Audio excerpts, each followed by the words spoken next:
जय किसान, नमस्कार. मी आज आहे तहसील कार्यालय परळी या ठिकाणी. परळी या ठिकाणी काल दुपारी 1 वाजल्यापासून मौजे रेवली येथील शिवारामध्ये जी गायरान जमीन आहे त्या गायरान जमिनीच्या हक्कासाठी किंवा त्या गायरान जमिनीच्या शासनाकडून कुठेतरी ताबा मिळावा याच्यासाठी संबंधित 4 ते 5 गावचे शेतकरी ज्यांना ज्यांना त्या गायरानामध्ये जमिनी भेटल्या त्या जमिनीचे मालक, मूळ मालक या ठिकाणी ती जमीन शासकीय वर्गाला किंवा शासकीय दरबारी मागणी करत आहेत किंवा ती जमीन आम्हाला आमच्या वैतीसाठी द्यावी, आमच्या येणाऱ्या पिढीसाठी ती खाण्यासाठी किंवा आमच्या पोटाची खळगी भरण्यासाठी त्या जमीन आम्हाला सुपूर्द कराव्यात अशी मागणी या ठिकाणी त्यांनी धरलेली आहे. मला सांगा, आपलं नाव काय व आपली उपोषणाच्या माध्यमातून मागणी काय? माझं नाव रोहिदास किशन लोंढे, राहणार कावल्याची वाडी. आम्हाला 1972ला रेवली शिवारामध्ये जमीन मिळाली ती. त्यावेळेस आम्हाला एकूण लोक 21 लोक होते. त्यामधून काही लोकांची सातबारा नोंद झाली आणि काही लोक त्यांची सातबारा नोंद झालेली नाही. तर आमची एकच इच्छा आहे की ह्या लोकांचं आमचं पण नाव सातबारा नोंद करून घ्यावे. जसे की गायरान जमिनीमध्ये काही जणांना शासनानं जमीन दिली असं म्हणताय आणि काही जणांना म्हणजे तुम्हाला अजून दिलेली नाही, म्हणजे एकाला वेगळा न्याय आणि एकाला वेगळा न्याय दिलाय असं तुमचं म्हणणं आहे. पण तुमची अशी स्पष्ट मागणी कोणती की आम्हाला जमीन आमच्या नावे करून द्यावी आणि मालकीच्या ताब्यात म्हणजे आम्हाला वैतीसाठी द्यावी अशी तुमची मागणी आहे? मला सांगा, एकूण या ठिकाणी किती शेतकरी आहेत असे गायरान मध्ये तुम्हाला शेती भेटलेली? एकूण शेतकरी आहेत 21 पैकी काही लोकांच्या नावची झालेल्या, काही लोकांच्या अधिक 5-6 लोक जे राहिलेत कावल्याची वाडी आणि बोदेगाव त्या लोकांच्या नावचे झालेले नाही. जमीन किती एकूण क्षेत्र? प्रत्येकाला 1 एकर 4 गुंठे येईल. 4 एकर 4 गुंठे. मग आता ती जमीन सध्या वाहतं कोण आहे? सध्या आम्ही 10 वर्षे करून खाल्ली आणि शासनाने त्याच्यावर आम्हाला बैलजोडी पण दिलती करून खाण्यासाठी. आणि नंतर पुन्हा पाऊस कमी झाल्यामुळे आम्ही काय गावी पोट भरायला गेलतो आणि ह्याच्यामध्ये आम्ही सगळं पूर्ण लोक मजूर लोक आहेत, ऊसतोडे लोक. तर मग आमचं एकच म्हणणं आहे की ज्या लोकांचे 206 गट नंबर जे आहे त्या गटातल्या लोकांना जी वाटप झाली आणि त्याच्या नावची झाली त्याप्रमाणे आमची पण नावची व्हावा, आम्हाला सातबारा द्यावा. या ठिकाणी जे काही व्यक्ती आहेत जे बोललेले त्यांचं म्हणणं असं किंवा पूर्वी आम्ही मागच्या काळामध्ये सतत 10 वर्षी ती जमीन वाहिली, पण कुठेतरी पावसाचा खंड पडला आणि दुष्काळ सदृश्य परिस्थिती झाल्या कारणाने आम्हाला गाव सोडून दुसऱ्या ठिकाणी पोट भरण्यासाठी जावं लागलं. त्या पिढीमध्ये त्या वाहत असलेल्या जमिनीला गॅप पडून कुठेतरी आम्ही वाहण्याचं बंद केलं. पण शासन आता सध्या कंडिशनमध्ये आम्हाला ती जमीनही भाव देत नाही. पण ज्यावेळेस आमच्याकडे वाहण्यासाठी होती त्यावेळेस शासनानं आम्हाला वाहण्यासाठी व कसण्यासाठी बैलजोडी ही शासनाने त्या ठिकाणी दिली होती. मग आज त्याच जमिनीवर का पाबंद घातलाय? म्हणून शासकीय दरबारात कुठेतरी भांडण देऊन कुठेतरी आपलाच हिस्सा किंवा आपलीच जमीन उपोषणाच्या माध्यमातून प्रशासकीय वर्गांना ही मागत आहेत.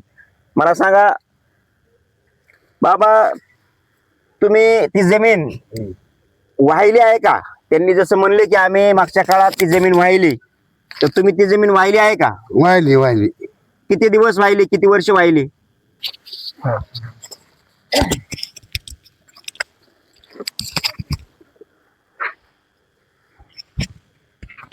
भैया, आपण शासन दरबारी या मागणीला घेऊन मागच्या काही काळापासून लढतोय असं सांगितलं, पण मागच्या किती काळापासून आपण या गोष्टीवर लढत येत आहे? मी 2017 पासून लढतोय. 17 पासून लढताय म्हणजे आज तब्बल 9-10 वर्ष होत आली.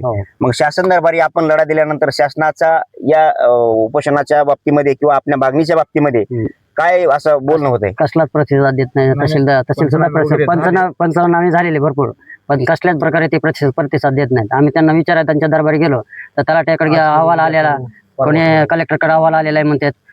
त्यानुसार आम्ही तुम्हाला सातबारा नोंद करून देऊ असं प्रत्येक वेळी त्यांनी कारण दिलेले आहेत. आणि त्याच प्रमाणे आम्ही काय करतो की आज होईल, उद्या होईल ह्या अपेक्षा परत दरवर्षी या तहसीलला आम्ही यारदाऱ्या मारत आहे. पण कसल्याही प्रकारचे आम्हाला त्यांनी असा ठोस पुरावा म्हणून किंवा तुमची आज होणारच आहे ह्या उद्देशाने कधी त्यांनी आम्हाला उत्तर दिलेलं नाही. मागच्या 10 वर्षापासूनचा आपला हा सातत्याचा लढा आहे. हो. आता याही वर्षी मागच्या 10 वर्षामध्ये जर त्यांनी समजा काढलं तुम्हाला किंवा मागील 10 वर्षामध्ये तुम्हाला प्रशासकीय वर्गाने न्याय दिला नाही, याही वर्षी न्याय दिला नाही, तुमची मागत असलेली जमीन जर तुम्हाला दिली नाही, तर पुढचं हे चालू असलेलं तुमचं आंदोलन, उपोषण, तर पुढचा लढा तुमचा काय असेल या मागणीच्या बाबतीमध्ये? या मागणी आमचे एकच विचार की या वेळेसला आतापर्यंत आम्ही 4 उपोषण केलेले आहेत आणि प्रत्येक निवेदन आम्ही तहसील कार्यालयाला दिलेले आहे. पोलीस ठाणे अंमलदाराकडे ते दिलेले आहेत. पण त्यांनी कसल्याच प्रकारे आम्हाला काही आतापर्यंत काही फायदा झाला नाही त्यांच्यापासून. तर आता शेवटचाच लढा आहे आमचा. इथून जोपर्यंत आमच्या नावे आमचा 7/12 होत नाही, जसं की आता जुना 7/12 आहे 72चा 1900 आहे, त्यानंतर आता जोपर्यंत 1994ला एक 7/12 निघालेला आहे याच गटातून 206 गटानंतर, पण त्यांचा झाला पण आमचा का होत नाही. मग त्याच आधारे जसा त्या आधारे त्यांचा केला. कुणाचा झालाय? कचरू मल्हारी घुमरे म्हणून म्हणजे तुमच्याच गायरान आमच्याच जमिनीमध्ये, गटात तुमच्याच 206 गटामध्ये. हा 206 गटा नंबर. मग एकाला एक नाही आणि दुसऱ्याला वेगळा नाही असं शासन करतं. ज्यावेळेस त्या प्रशासनाने त्यांचा नोंद करून घेतलेली आहे 7/12वर, त्याचप्रमाणे आमची नोंद करून द्यावी. नाहीतर अन्यथा आम्ही हे आंदोलन तीव्र म्हणजे अधिक वाढवू आणि चालू ठेवू. जर यापैकी आमच्या व्यक्तीला काही हानी झाली तर सर्वस्व तलाठी प्रशासन जबाबदार राहील.